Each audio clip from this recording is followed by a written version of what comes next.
Secretary General, welcome to the program. It's a great pleasure to see you. Thank you. 10 years you've been in this office now. The first ever Secretary General told his successor, welcome to the most impossible job in the world. Do you agree? I agree, but you may remember what I said at the beginning of my term. I will make this job mission impossible, mission possible. It has been a great privilege and honor for me to serve this great organization, but it has been quite tough. What would you say has been the very toughest? I mean, let's dive right in. Syria is perhaps, could it be what you become best known for, what the world becomes best known for, the failure to deal with this terrible war right now? It's really heartbreaking, and it's very regrettable that we still see so many people, children and women are dying needlessly because of the lack of political leadership and vision and humanity by the leaders of Syria. Then this may be recorded as one of the failures of the United Nations, but it is sort of a collective failure. If you could sum up, how will history judge the political leaders who make up this United Nations for the failure in Syria? I'm afraid to say that they will judge the political leaders they failed. We're talking, as you end your term, a new American president will take office in the White House. There is a lot of uncertainty about how he views America's role in the world. Have you spoken to him yet? And do you have a sense of how he views American leadership continuing forward? I had a good telephone talks with President-elect Donald Trump just 3 days after his election. And I have explained all the major issues of the United Nations. United States and United Nations share same goals and ideals enshrined in the Charter of the United Nations.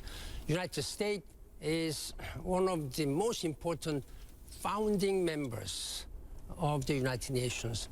Therefore, United States leadership working together with the United Nations is crucially important. I'm confident that the President-elect Donald Trump will all be fully engaged with the United Nations. Well, you say that, but there's obviously looming clashes ahead, most notably on one of your signature achievements and your pride and joy, and that is the eventual signing in Paris of the climate accords, which have come into effect.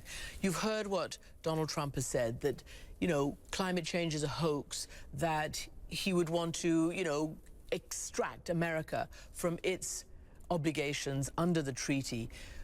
Tell me how you feel, and you've just come back from a major conference on climate in Marrakesh. We have heard a lot of things have been talked, whether it is constructive or not constructive during the electoral process.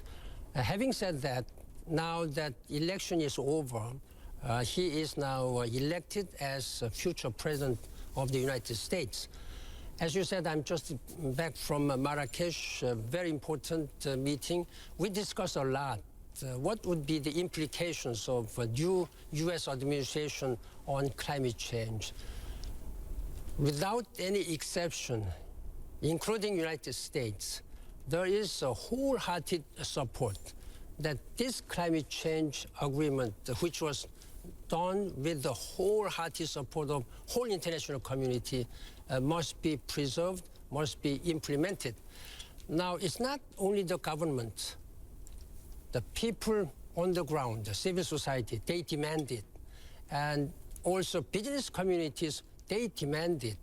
Are you convinced that the other big powers will stay involved and will continue to respect the accord, even if the U.S. sort of steps back? I am more than confident that the whole world will be on board and will fully implement this climate change agreement. I hope I will discuss this matter with Donald Trump in the near future. The science has made it plainly clear through their 5 successive assessment reports during the last 20 years that climate change is happening and much faster than we may expect. Another area of clash between the new U.S. administration and the United Nations could be the Iran deal.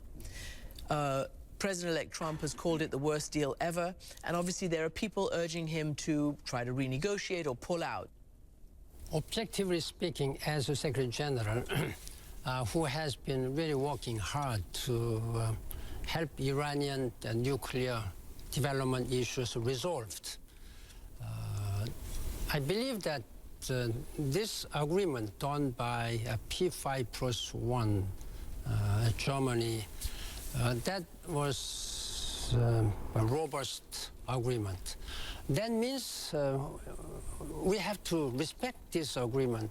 Then I've been discussing this matter with Iranian authorities, and they are also concerned that having agreed to this agreement, if there is any changes or any disruptive processes of this agreement, then it will take a much longer time. During that time, who knows what will happen again. Then I'm urging the world leaders to be committed to this agreement. If the UN distinguish itself in anything, it is in the caring for refugees. It is an international obligation to care for war refugees. And we have seen over the last several years this rise of hatred towards refugees.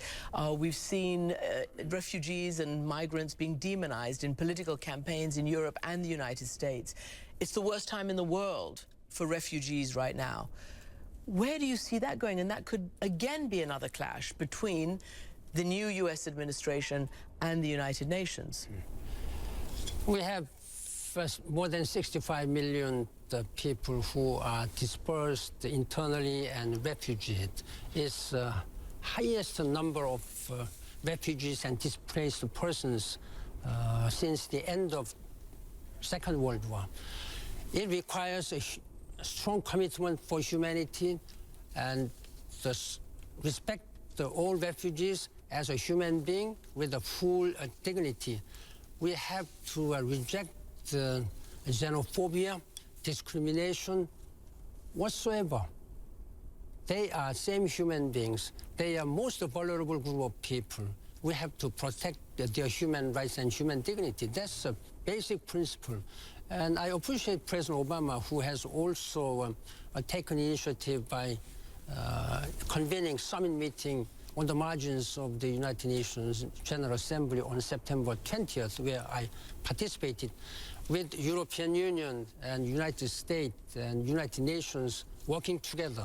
I think we can solve this problem. One of the things that has been achieved here since you've been Secretary General is enshrining respect for LGBT rights, all sorts of sexual orientations rights. I heard a story about how you came to this issue, that you were petitioned by human rights groups, and you told them, look, I'm a middle-aged Asian man. This is uncomfortable for me. Tell me then how you came to actually speaking about it in a speech and now enshrining those rights in the United Nations. As you said, and as you know, I have been raised in a very conservative society in Korea.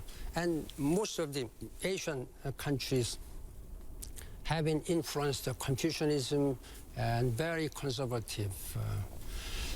Now, having become Secretary General of the United Nations, whose charter takes human rights and human dignity as one of the most important pillars with the security and the peace and development. This LGBT, whatever sexual orientation one may have, they are same human being. Their human rights and human dignity and social, political, and economic opportunity should be respected as equally as other people. That's a simple fact. Simple fact. Some people regard me as, how come you have changed? But it's not that I have changed. I am strongly committed to this human rights principle.